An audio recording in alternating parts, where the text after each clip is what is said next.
Excellencies, ladies and gentlemen, good evening. I'm Hwok, and it's my privilege to moderate this distinguished panel.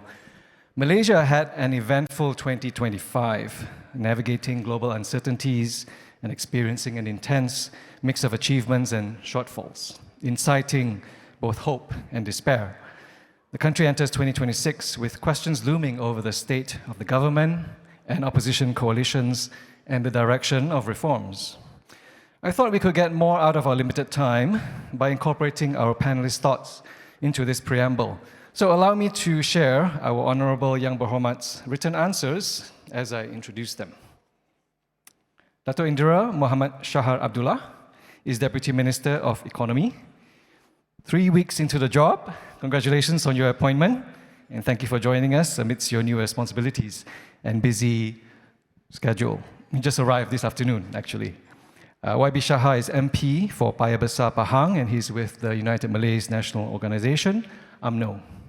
Now, to the first question, what is the biggest barrier to political reform? Shahar's answer is fragmented consensus across political stakeholders. Next, we are grateful to have Syerleena Abdul Rashid from the Democratic Action Party, DAP. She is the MP for Bukit, Bendera, Penang. And Syerleena's answer is, when reform threatens interests, fear follows, and silence deepens the damage. I'll give you 2 seconds to absorb that one. Rounding out our panel is Saddiq Syed Abdul Rahman, MP for Muar, Johor. He is the founder and the first president of the Malaysian United Democratic Alliance, MUDA. For Saddiq, the biggest barrier to political reform is the lack of political will, compounded by weakened political institutions. Question 2. What is the biggest threat to national cohesion? Shahar's answer, erosion of trust between communities. Syerleena's answer, leaders exploiting race and religion for power. Saddiq, along similar lines, but with a bit more of an edge, supercharged identity politics plus weakened democratic institutions that allow ethnic demagogues to win easily. I can feel the excitement in the room building. Now, question 3, a bit more positively. What is Malaysia's most important achievement of 2025? Go in the other reverse order. Saddiq says political stability outside of an electoral cycle. Syerleena says, zooming in on one specific thing, passing anti-bullying law to protect children and making schools safer for all. And we zoom out for Shahar's answer, economic resilience along with rising global visibility, the important achievement of 2025. YBs, thank you for sharing your stimulating insights. I know you want to say more, but this is just the warm-up. That's why I didn't give you the mic, and I know how dangerous a thing to do that is with politicians. But I will now, as we dive into our dialogue, and we'll take a first round of national-level questions. Starting with YB Shahar. Please give us your perspective on the Malay heartland, which is the key peninsular battleground. Malay parties like UMNO champion communal interests, but people also care about jobs, affordability, public services, the rice bowl issues. What does the Malay ground expect of the government? And have Malay voters become more receptive to Anwar Ibrahim and the PH-UMNO alliance? Over to you. Thank you for having me these remarkable events, and thank you for the questions. When we talk about the Malay heartland today, whether in rural constituency or fast-growing urban centers, we are really talking about a community that is evolving. The old assumptions no longer hold. That's very important. The Malay electorate is now more exposed, more informed, and more demanding of results. While identity and communal representation remain important, the center of gravity has shifted strongly towards economic resilient activities. In short, Malay voters want stability, opportunity, and leaders who genuinely improve their life. And this expectation is very important, Doctor, because it shapes how they view the current government, including UMNO within PHBN coalitions. The clearest and the loudest message from the ground is about affordability, like price, wages, and household pressures. Malay voters today expect the government to deliver concrete, measurable relief, not broad promises. They want policy that directly touch their wallet, such as food prices, access to healthcare, affordable transport, and also utility costs. To me and to others, economic credibility is now the strongest currency. Beyond affordability, there is a rising emphasis on security for the future. The Malay, young Malay in particular, want a better access for jobs, digital skill, and career mobility. They want to know that Malaysia economic reform will translate into opportunity for them, not only for businesses, not only for urban elites, but for ordinary families in the heartland. Even as economic concerns dominate, cultural identity remains a core expectation. Everybody, despite their culture or religion, still want reassurance that their heritage and social institutions are safeguarded. They are receptive to reform, but only when they feel their identity is not being sidelined. A government that shows balance, economic transformation with cultural continuity earns deeper trust. After years of political shift, the Malay ground now prioritize stability over rhetorics. They want a government that's steady, united, and focused on governing. The PHBN alliance is being judged on whether it can deliver that stability, whether it can function cohesively, reduce tension, and provide a predictable environment for family and businesses. The Malay ground is more flexible today than they were in 2018. Their support is highly performance-based. If the unity government continues to deliver, especially in economic matters, Malay receptiveness will strengthen. In other words, Doctor, support is not automatic.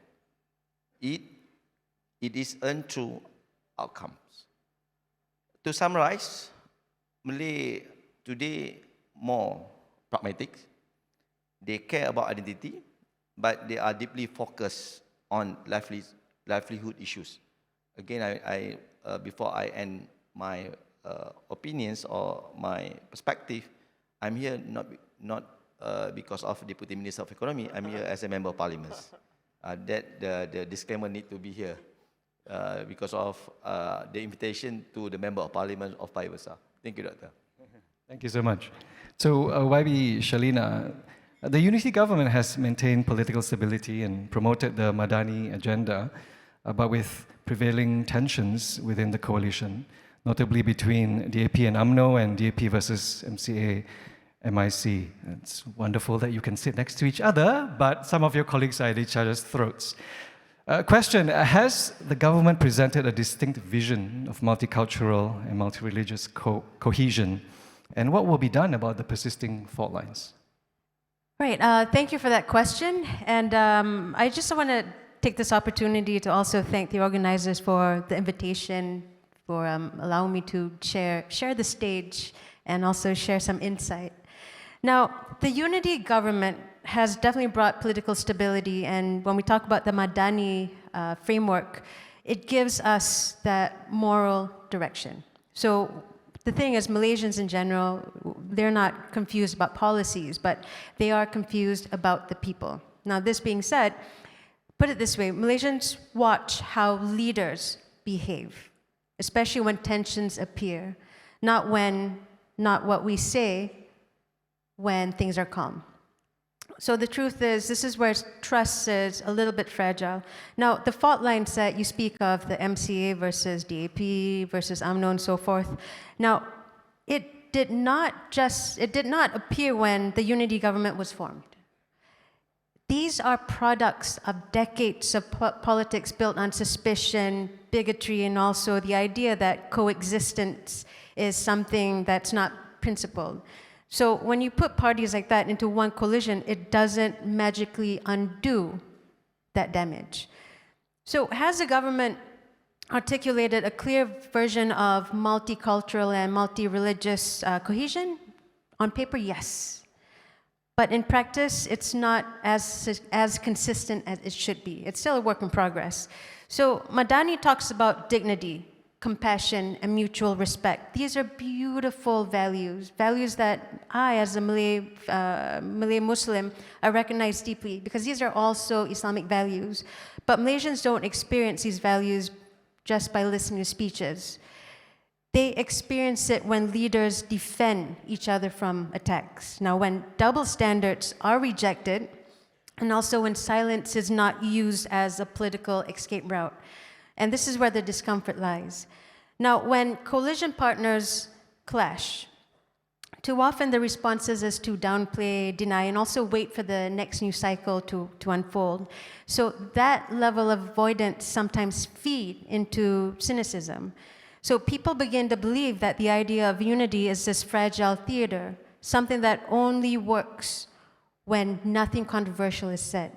So this is what needs to change. This is what I believe needs to be changed. Number one, we need to stop pretending that disagreement equals to disloyalty. Now, a mature multicultural coalition will definitely have ideological friction. Now, the problem is not disagreement, but the disagreements that are framed through race, religion, and also historical fear.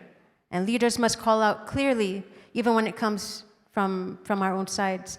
And also second, unity cannot be selective. For example, you cannot speak about moderation while tolerating inflammatory, rhetoric because it plays to certain bases.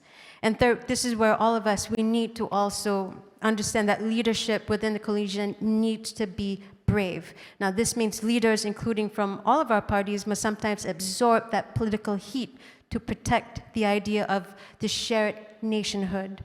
Unity is not built by avoiding backlash. It isn't. It is built by facing it, honestly. So finally, cohesion must be grounded in fairness above all. Now, when governance feels just, when schools are safe, when public services work, and when corruption is confronted, identity politics begins to lose oxygen. People argue less about who belongs in what system, and this is when the system treats them with dignity. So again, unity is not about the absence of tension. It is, as a matter of fact, it is the courage to manage it without tearing the country apart. Thank you so much for that perspective. Now, to Saddiq. As Muda's MP, you have been on both sides of the aisle since 2018, and you have advocated for democratic reform. Very big question, but you're prepared, short answer. How has democracy performed under the Madani government? Have reforms progressed, stalled, or regressed? I'm in opposition, yet I'm highly optimistic for Malaysia's future, relative to what's happening across ASEAN, especially after listening to the many panels before me. Thailand, Philippines, Myanmar. I can't complain with what's happening in Malaysia. And reforms should be supported regardless of who is in power, which party is in power. I recall about a few months ago, the government pursued a constitutional reform which required a two-thirds majority to pass the Parliamentary Service Act to make Parliament a more independent institution. And at that crucial juncture, the government then lacked one vote. And incidentally, I had to be that tiebreaker. I remember friends in opposition then said, hey, don't vote, just humiliate them, I'm like, no. I remember supporting making Parliament an independent institution even when I was minister in 2018. That support should not change based on partisanship. And the government was able to pass it. Similarly, just a few days ago, the Prime Minister committed to limit the term of the Prime Minister in 2 terms, passed the Freedom of Information Act, and a few other lists of reforms. I will commit my support as long as the details are fully trashed out. The devil will always be in the details. But while I'm optimistic, the question which Malaysians should be asking is, it's not about whether Malaysia is doing decently well relative to other countries in Southeast Asia. It's about whether we foresee Malaysia becoming a developed country with strong democratic institutions, norms, and practices to a point where we can benchmark ourselves to Norwegian countries, to our friendly neighbor Singapore, to South Korea, or do we always want to consign ourselves to become a country of mediocrity, where we're stuck in the middle, we won't be a failed country, we have decent democratic practices, but we can never ever unleash our true potential to become a full-fledged, democratic, developed country. I think for us to reach that standard is really about legislating landslide political reforms. It's about aiming to have GDP growth of 8 to 9%, not just sticking to status quo, the safe path forward. So what does that mean in practice? It means not just supporting a 2-term limit, it means the government should legislate its very first political funding act. I listened to former Prime Minister and Senior Minister Lee Hsien Loong. He was absolutely right the way how Singapore did it to regulate political funding in Malaysia up to today. If any other country, a non-Malaysian billionaire would want to buy over Malaysian politics, it's fairly easy.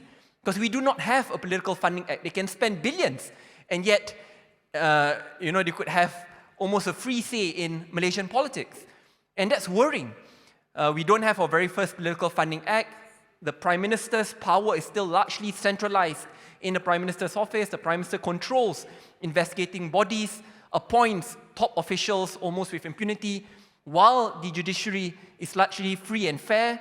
The selection of the judges could be better because the Judicial Appointment Committee, or those who appoint top judicial appointees, are still largely controlled by the Prime Minister, because the Prime Minister could appoint many of those. So there are many, many other areas of reforms which I think should be done.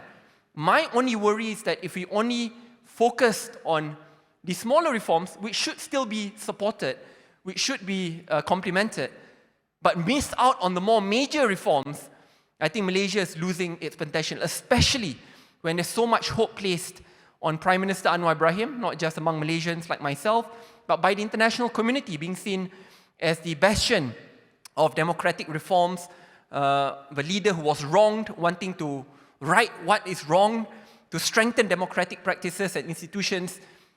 So my belief, while I'm optimistic, I think we could do so much better, and I think the reforms which are taking place are good, but not enough. And my wish is for it to be expedited. And the good thing, my final remarks, is that I believe why suddenly, out of nowhere, after 2 years plus, suddenly the Prime Minister announced a list of reforms early in the year, is because of the result of the Sabah election, where many of the government parties lost like a large number of their seats and almost got wiped out in a critical state. I think that just shows that democracy is in action. The Prime Minister, government parties, opposition parties are actually listening to people's mandate, and before they get kicked out during general election, it's better for them to make a course correction approach. So I think that just shows that democracy is loud and alive in Malaysia. Thank you.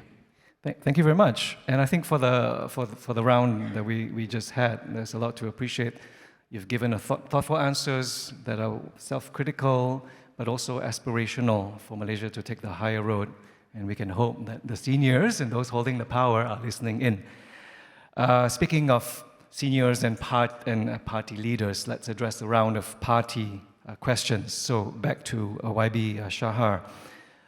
So as the unity government builds its campaign for upcoming elections, there will be state elections soon, and then eventually a general election. Will UMNO intensify its Malay-Muslim outreach, or take a more inclusive Barisan Nasional type approach? And I could nudge you to answer this on what you think will happen, as well as what you wish would happen, what you think should happen. Thank you, Doctor, for important questions. In the context of Malay-Muslim outreach, I believe this is an important reflection, not just only for UMNO, but for Malaysia broader political evolutions. Our country is changing demographically, politically, socially, and every major party has a responsibility to evolve. the role of UMNO within unity government give us both an opportunity and obligation to show leadership that is principled, moderate, and forward-looking. For me, the question is not either or, but how we strengthen Malay Muslim outreach while ensuring our message resonates with all Malaysians. I see this happening through 4 to 5 key directions. First, UMNO and UMNO Youth will continue engaging the Malay Muslim community, but our approach today must be anchored in economic empowerment because the community wants dignity and also security, so that the engagement will be substantive and solution-driven. Second, UMNO was built on moderations, balance, and nation building. As part of unity government, we have a chance to return to a core our identity. That means rejecting extremism, strengthening inter-ethnic cooperation, and rebuilding trust across communities. A modern UMNO must project confidence, not insecurity. Doctor, the political landscape today is multinational, urban, rural, suburban, young voters, first voters, or digital voters. No party can win by appealing to one or only one demographic. A more inclusive approach, especially on job, housing, education, and economic resilience, make UMNO and unity government more competitive in state and federal elections. Of course, UMNO Youth has a critical role in shaping the future of party because they are closer to the ground, closer to young communities, and closer to digital communities. Their outreach should focus on policy literacy, entrepreneurship, digital skill, mental health support, and nation building. This help UMNO Youth move away from being seen as just a political wing and become a platform that actually delivers value to young Malaysians.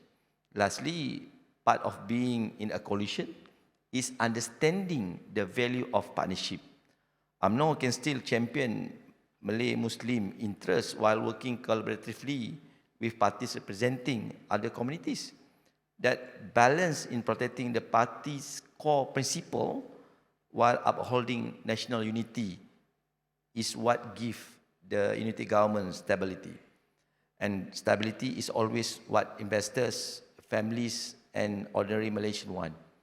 Doctor, before I appointed as Deputy Minister of Economy, I was the chairman backbencher, handling 197 MPs from different parties. It's not easy, but I strongly believe this unity government can be last until the next elections. Thank you. Thank you so much. Now to DAP, YB Syerleena. DAP has championed quite loudly and consistently issues like corruption, against political appointments, for local elections and various reforms. But now many see the party treading cautiously, and some would say timidly. Has DAP's participation in the unity government caused the party to dilute its identity and lose its core principles and reformist credentials?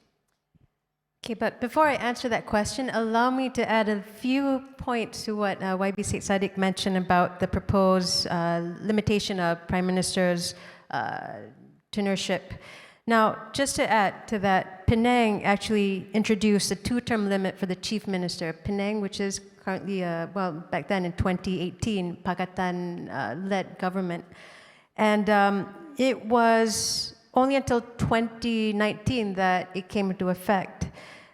Now, these amendments to the Penang State Constitution clearly also inserted a very important clause, which is specifying that a person cannot be appointed as CM if they had already been in office 2 terms at any time. So just want to add that it is something very progressive and something that we look forward to as well. Now, but coming back to your question about, has DAP become diluted? No. But again, coming from DAP, of course I'll say that, but let me explain why. DAP has not lost our souls. It's just that DAP has changed how we fight. Again, in any, this is something that has often been misunderstood, sometimes deliberately. See, the point is, being in government, it's not a purity contest. It is a test of responsibility. And again, the comparisons of the new MCA and so forth, it's a lazy comparison, I feel. DAP has not gone silent, not at all. What has changed is that how we carry the weight of consequences. Now, put it this way. Every statement, every push, every reform attempt must hold the government together, and definitely this is the way moving forward.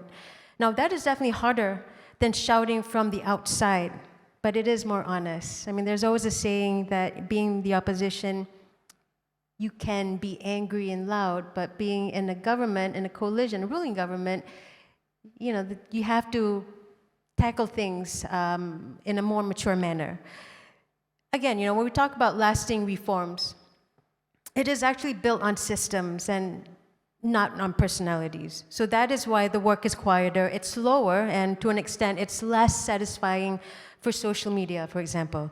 Now, on political appointments, this is where we need to tread carefully. We should. And of course, when you're in the government, reckless accusations can be destructive. It can also paralyze administrations. And again, some people only accept DAP, for example, if we continue being loud and angry. But, the moment we choose pressure points to produce outcomes and not applause, this is where sometimes we're accused of being traitors and betraying. But that is not right. So that says a lot about the political culture as well. Now, reforms within a diverse coalition, such as what we have right now, which is the unity government, it's never a straight line. Again, it comes through, number one, negotiations, sequencing, and sometimes restraint. And again, this doesn't mean that we're abandoning ideals. It just simply means that we are choosing battles that can be won, and most importantly, changes that can stick. Governing is messy, and it can be frustrating. And also, this is where we see it disappoint some people who want instant moral victories. But again, this is where real changes happen. So no, DAP has not lost its soul. We just are now doing something harder than opposition politics. This is where we are trying to turn principles into policies without tearing the country apart. Again, this is not dilution, this is maturity. Every question could be an hour-long discussion, but alas, we do have to move on, and please feel free to follow up with questions later. So for Saddiq, Muda crossed over from the unity government to the opposition, and where it is an odd fit, I think you would agree, as a multiracial party in the Perikatan Nasional Coalition, which comprises mainly of Malay MPs. The party has fared poorly when contesting solo and currently has one MP yourself. So how will Muda navigate this conundrum, right? If clearly, or not clearly belonging in the opposition, but needing to be part of a coalition. Let's make this clear. Muda didn't leave the government to join the opposition together with Perikatan Nasional. If anything, you can ask friends in Perikatan Nasional, they didn't even know that I was about to leave government and to join opposition. We took the principled stance then when the government newly appointed Attorney General dropped countless criminal charges against top leaders in government. We thought that was a very dangerous red line, and if no action was taken, the precedent will be set and there will be injustice in Malaysia. I recall my experience in 2020. Then I was in a different party, Bersatu. And right as the government was about to change, I was given the offer to stay as a minister as long as I team up with this new government. And I asked my leader then, does that mean if we join this new government, corruption charges of top leaders will be dropped? I remember then that's where there's this whole leaked audio coming out where, don't worry, there's this scheme of things. We give positions here and there and we can pacify them. And I said that not only it is wrong and unethical, even if you come in with the right mind where you do not want to drop the criminal charges, but in the end, the same people with the criminal charges will broker its way back into government. If you don't drop it, the government will fall. And that was exactly what happened in 2021, 2022. The point I'm trying to make is that we made that move out of a principled path. Whether that's the right decision or not politically, I think the journey is long and history will tell itself, but that's a decision I'll defend up to today. What Muda will do in the future, how we will survive elections is still about two years away. I think the ground is still very much fertile. Obviously, it takes a lot of work to build a strong coalition entering general election, and I think that's something which we have to seriously consider without selling our soul and principles. But while saying that, I think the ground for Malaysian politics has shifted. It's not the same like before.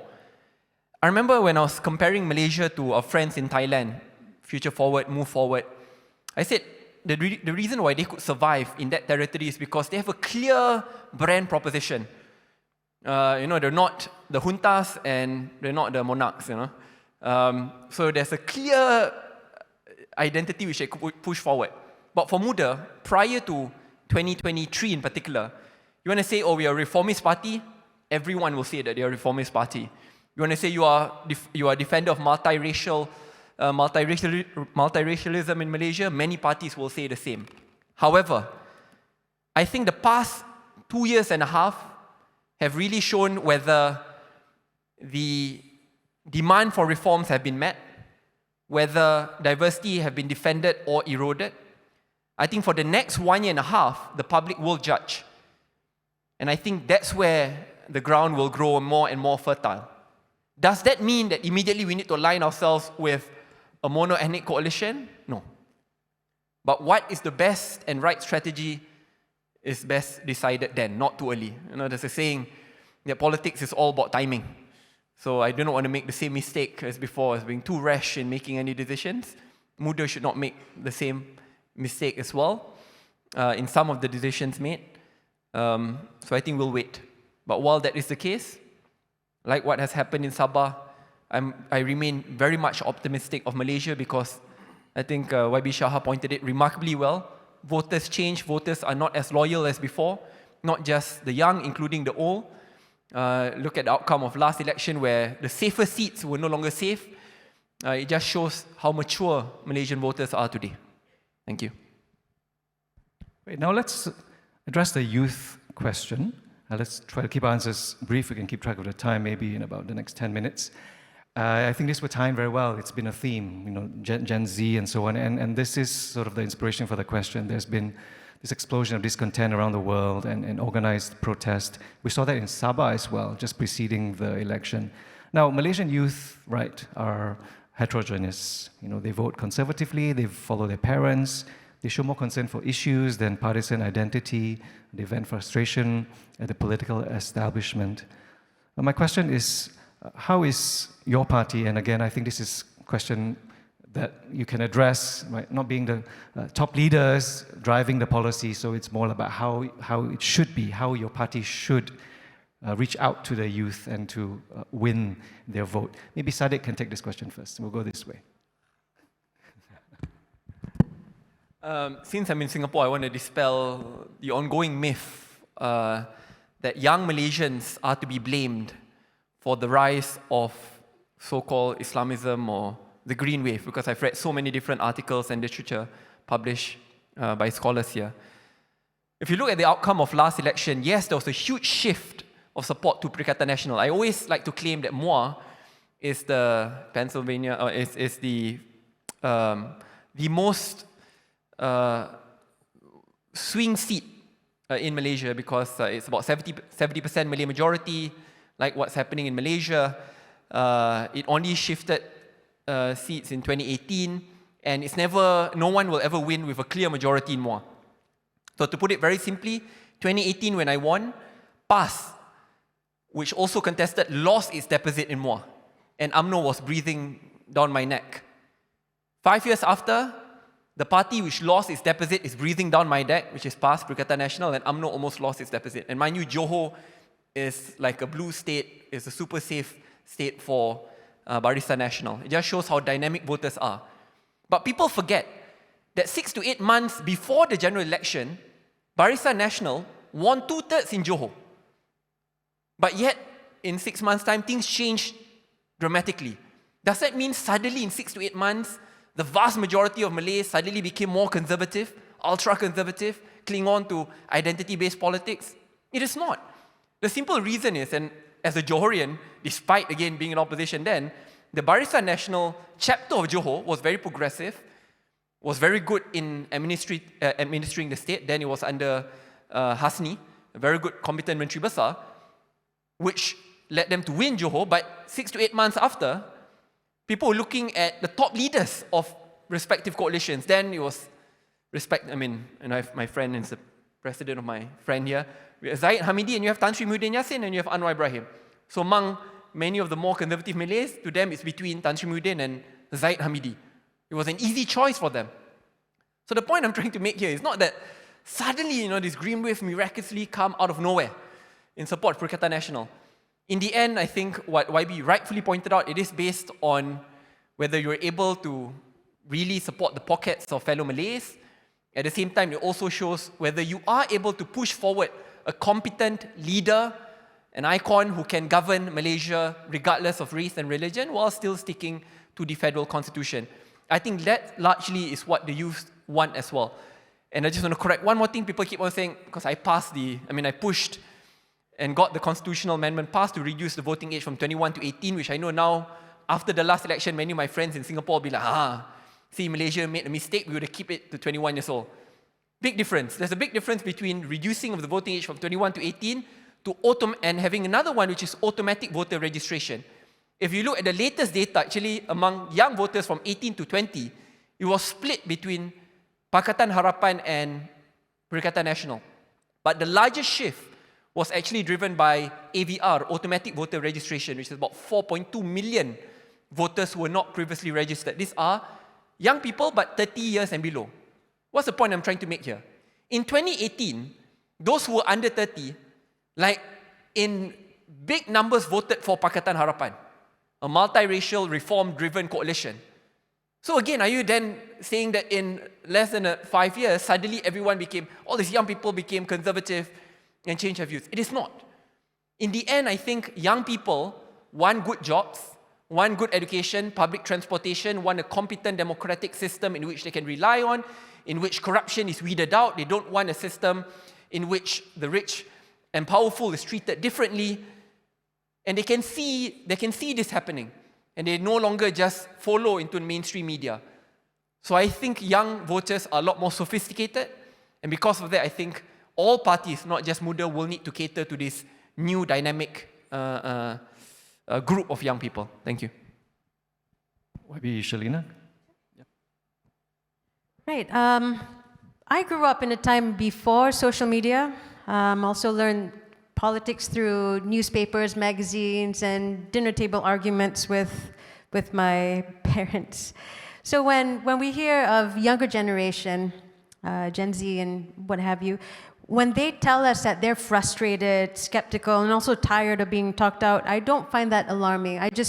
I find it familiar.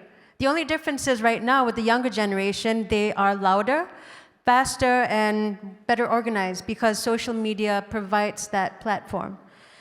And what we are seeing right now, it's not just Malaysia, but in the global scale, young people, they're not confused. There's a contradiction. For example, we see young voters, they can be conservative in one conversation, but yet fiercely progressive in another. On one hand, they might reject party loyalty, but still care deeply for fairness, climate change, and mental illness issues. it's not apathy. It's actually a generation testing to see if politics deserves their trust. So this is why it is very important for all of us to continue to find ways to engage with them. So for example, number one, meet them where they are. Not physically, but culturally. This means, youth engagement today, for example, happens in fragments, short videos, open forums, community projects, issue-based campaigns. Focus on issues rather than party branding, for example, costs of living, mental health awareness programs, climate change related issues.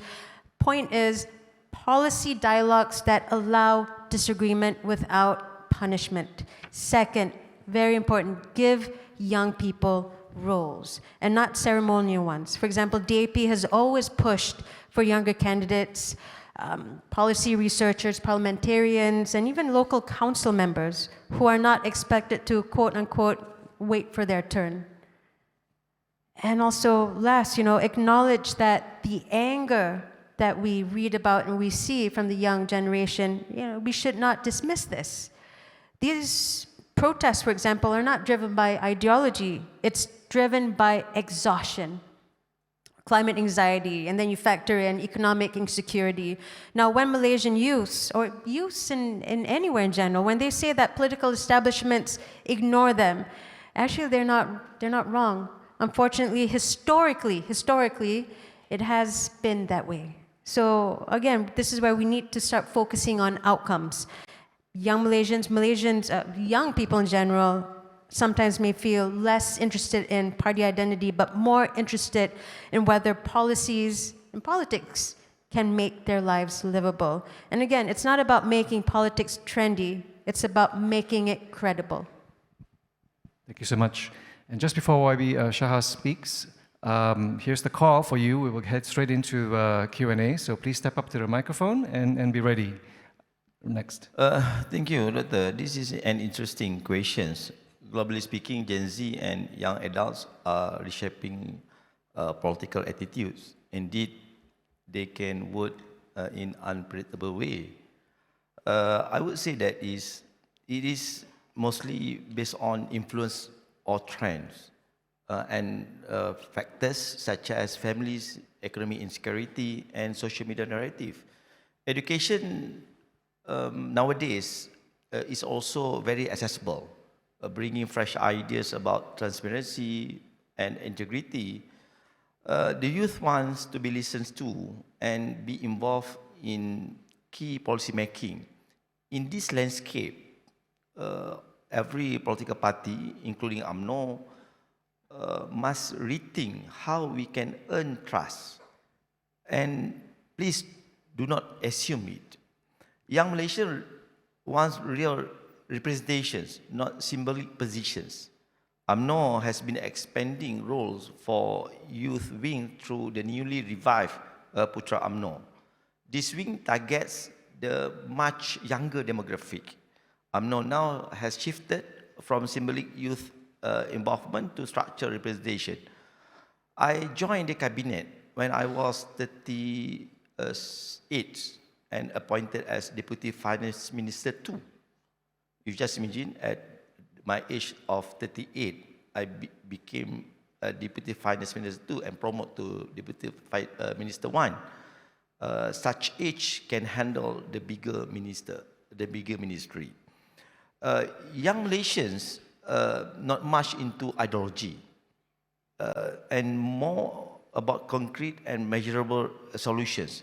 Research shows that many Malaysian youth are overeducated but stuck into low and unskilled jobs due to mismatch between education and labor market needs. That's why, in response on that, UMNO has advocated for youth-centric initiatives such as TVET, championed by my President Party, Dato Zahid Hamidi, to ensure we can improve employability and career prospect. Again, Gen Z are digital generations. They can detect political gimmick instantly. That's the beauty of Gen Z right now. Current trend reveal that the youth lean more towards information that is fast, relatable, and catchy, not propaganda style postings anymore.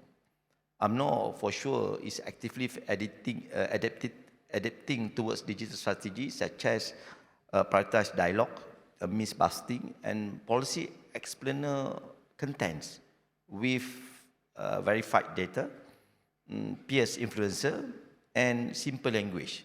Young Malaysia wants leaders to work together on real issues, not engage in constant political bickerings. Again, for me, UMNO is now more accommodating rather than a closed-off party. To conclude, to UMNO right now, after we went through a lot of roller coaster journey in this political endurance, UMNO recognizes that engaging youth is not just about winning the elections. It's about building a better future for tomorrow. Thank you.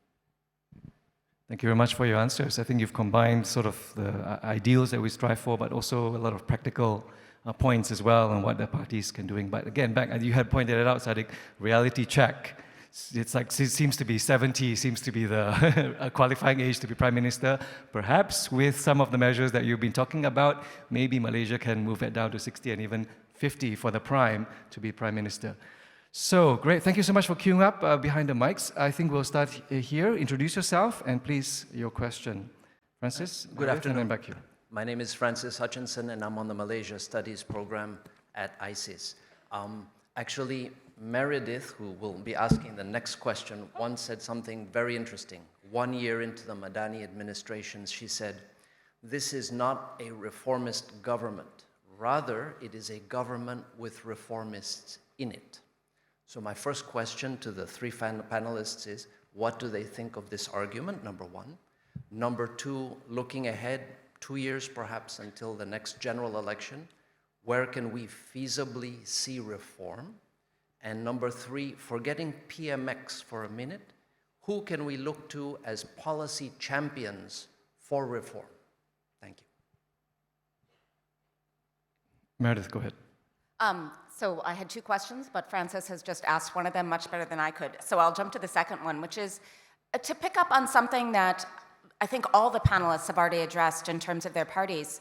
We know that party loyalty is declining in Malaysia, and there are arguments to be made that parties are deinstitutionalizing, that they're less clearly differentiated, they're less clearly reified. People don't have a sense of what a party represents or for whom it stands in Malaysia. And this is in many ways a function of cartel-like coalitions or broad sweeping coalitions that you need to collaborate, which means erasing some of the differences, especially when parties have been shell-shocked by 2020 and stability seems much more a goal than shaking things up and actually accomplishing difficult things.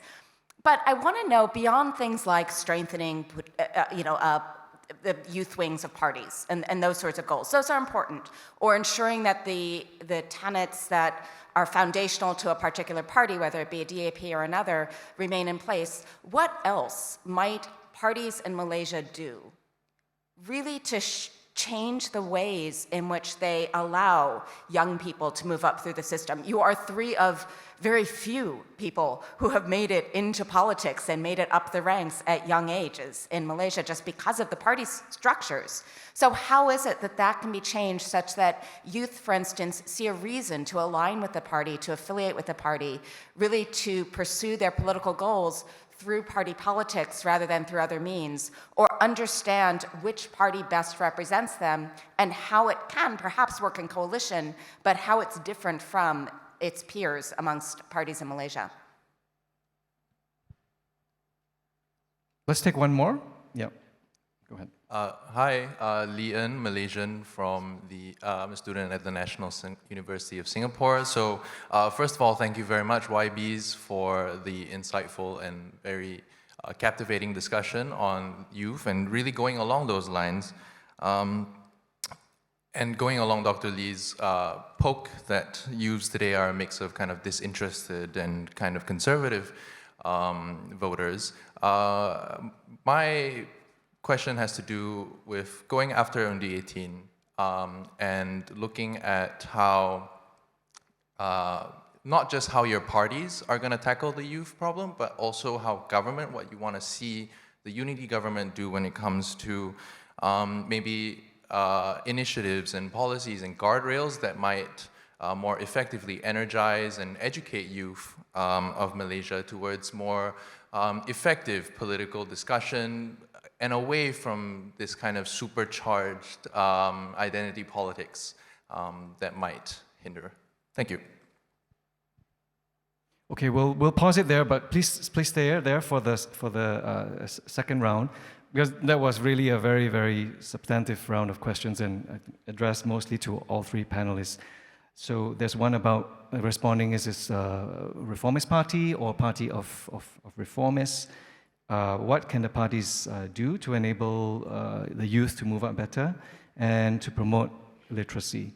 I will leave it all three of you, and maybe Syerleena, if you took notes on Francis's question about PM. What was that? Okay, I'll try to remember. You can answer that one first, and then the rest can. Okay. Okay. In terms of reforms, right? I think I just want to highlight a few things. One of the milestones that the Malaysian government has done, for example, for decades, Malaysian mothers face discrimination under citizen law, while fathers, for example, could automatically pass citizenship to their children born overseas. And mothers were again subjected to certain approvals and whatnot. So amendments to the federal constitution were finally made, and now Malaysian mothers are recognized as equal partners with the same rights as fathers in terms of passing citizenships to their children born overseas. And again, another one that I'd like to highlight is that the government is definitely moving forward to enhance further democratic check and balance, which is very important to separate the powers between Attorney General and Public Prosecutor, which is to reduce political influence over prosecutions and also definitely improve the rule of law. So these are just some of the examples, but I think the main crux of the issue is that communication and information needs to be hyped out, rather needs to be more abundant and easily made available, so people do understand that there are actually reforms out there that's actually happening. Thank you for the question from the floors. I might be answer a few things, and I leave it to Saddiq to answer all. Regarding the reform, because I was the chairman for Backbenchers Club. I was the chairman for Select Committee, Finance and Economy under the Parliament Reform. Previously, we do not have the Select Committee under the Parliament system in Malaysia. But right now, we have 10 Select Committee. That means the reform are there. Then the reform is ongoing. From 9 members, now we increase to 12 members, bipartisan from opposition and the government, to examine all the bill, all the complaints and everything. Now the system become more in order, not delay the process, but we try to enhance to understand what the government should understand the role of member of parliament. That's very important because of anything happen, the Malaysia uphold the parliament democracy. Second thing is about the how you manage to have more young people involved in politics. This is an interesting question struck in my mind. Because of nowadays, we are the current young generations need to show the example. We can sit together, we can discuss together, even though we are coming from different sides of party. But the most important thing, we need to have the common needs. That's why all of young leaders in Malaysia right now, we always have a room to discuss, a room to argue on the certain issue, but we always think about the national interest. And a lot of party, including my party UMNO, established the political school to make sure we need to revamp the understanding to become politicians. no longer for individual, no longer for the certain group. We are communal representations. We are not only represent Malay, but we present Malaysians. Last questions, last answer about the youth problem, how the unity government. I think that's the main reason the Prime Minister Anwar appoint the ministers and deputy ministers young in the Ministry of Economy.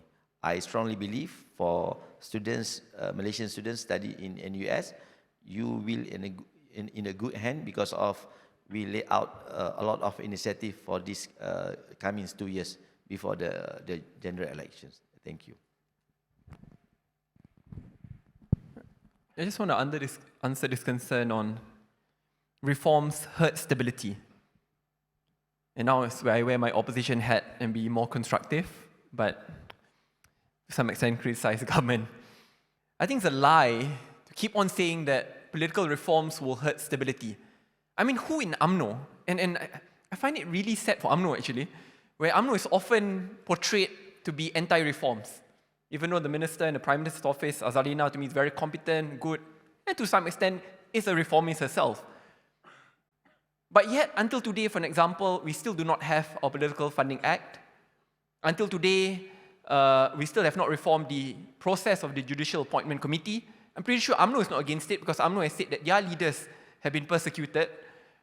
And the Malay rulers also support the reform of the Judicial Appointment Committee, and one of UMNO's key pillars is to respect the institution of the monarchy. I'm pretty sure UMNO also is not averse to asset declaration. I remember it was the same UMNO, Perikatan Nasional / UMNO coalition in 2020, which continued the practice of asset declaration for cabinet ministers, but which has been discontinued by this newly reformed government, which until today I still do not know why. UMNO ministers in the cabinet in 2020, I think Shahar was also part of that cabinet, had to declare their assets. But today, suddenly, it has been discontinued. I can give you a list of things which have been discontinued and a list of things which have been postponed, and UMNO is portrayed as a boogeyman. I think that's unfair. It's unfair on UMNO, and I think that's not a fair thing for the government to keep on using as an excuse. And my advice to the government, if I'm in opposition, if you keep on doing that, you'll be punished like what happened in Sabah, because there's a limitation of what voters can take in. You can't say, hey, I'm going to do freedom of... this is why I criticize a little bit. Prime Minister said, I'm going to do the Freedom of Information Act. Yay, that's a good thing. But in Selangor, we already have the Freedom of Information Act, but it is up to the Selangor government to decide when and how we're going to release it. When MPs, members of parliament, not the public, asked details about multi-billion-dollar toll road deals, it's not given. Often it's hide behind the wall of secrecy. I gave you a list of other things as well. The point I'm trying to make, again, the devil is always in the details. You can say that you want to do reforms, but in the end, what actually happens may be different. The role of separating the AG and the PP. Yeah, sure, that's the case. But will people believe you? When the very same government could change the public prosecutor, who at that point in time was prosecuting a top leader in government, and right after that prosecutor was changed, then immediately all the corruption charges were dropped. Would you want to believe that? So these are all things which people question. What about the role of the Malaysian Anti-Corruption Commission? The same person who you drag through the mud saying this is the most corrupt civil servant then gets 2 or 3 extensions. So again, in the eyes of the public, what is going on? On the one hand, you're saying something else, but what you are doing is completely different. So you can make nice announcements, but people are smart. Voters are smart. They can see through this easily. So my humble suggestion is, and I think there's still time, 2 years to go, and deep down, actually, I have great hope in Dato Syerleena. I think he really was wronged, and I think he really wants to set things straight, but maybe constrained a little bit, scared of not being re-elected the second term. But don't forget your base. Your base is not, and I do not like it when people say your base is Chinese Indians. It's not. Your base are Malaysians, Malay, Chinese Indian, who want to see a more reformed Malaysia, where corruption can be weeded out, institutions are strengthened, there's no two-way kind of a practice. Those who support you get this kind of treatment, those who oppose you get a different kind of treatment. I think that's the Malaysia which we all aspire, and I think we should not be afraid. Let's say even if we lose the election, at least we leave a long-lasting legacy of putting Malaysia on the right footing. And I hope that that's what we intend to do and what the government intends to do. Just one final part about how young people join. I hope now with the reduction of voting age and automatic voter registration, prior to its introduction, about 40% of the electorate were below 40 years old. Now it's 55%. I think they've shifted attitudes to young people, how parties approach young people. So really today, the kingmakers of Malaysian politics are young people. Take your chance. If the oldies do not want to open the door for you, kick the door open. This is your world. Thank you. We'll take a second round of questions. Yep, go ahead. Introduce yourself and your question. Thank you, sir. I'm Wilborn, a senior political science student. This is also related to the youth problem. The 21st century has, of course, introduced us various kinds of technologies. With the advent of artificial intelligence and new emerging trends of algorithmic systems in the cyberspace, the spread of malicious narratives and fake news have become, of course, increasingly seen in the voting patterns as well as in electoral politics. So, as a youth myself, how can we, or what measures can we do to address such issues that we face? Because we all know that this disinformation as well as fake news are, of course, antithesis to the integrity as well as the cohesion of these elections that we conduct. That would be all. Thank you. Thank you very much. Please go ahead. Thank you, YBs, for your time. My name is Charles from CNA. The recent Sabah election highlighted a growing Borneo First sentiment and skepticism towards peninsula-based parties. In the lead-up to GE16, what do you think should politicians in Putrajaya do to address these concerns in both Sabah and Sarawak? And which coalition, PH or PN, is better placed to deliver? Thank you. Okay, well, yes, we will close that round. And thank you very much. The convener has kindly given us a little bit of time. We're practicing Malaysian time here, extra 10 minutes. So, but please do keep your final answers brief about measures that can be done to address disinformation. And I think youth would be particularly vulnerable to that. And reflecting on the Sabah election results and moving forward and the coalitions, what they will do, and who is in a better, or I guess in a way, defend your case for your side having a better case to appeal to Sabah and Sarawak.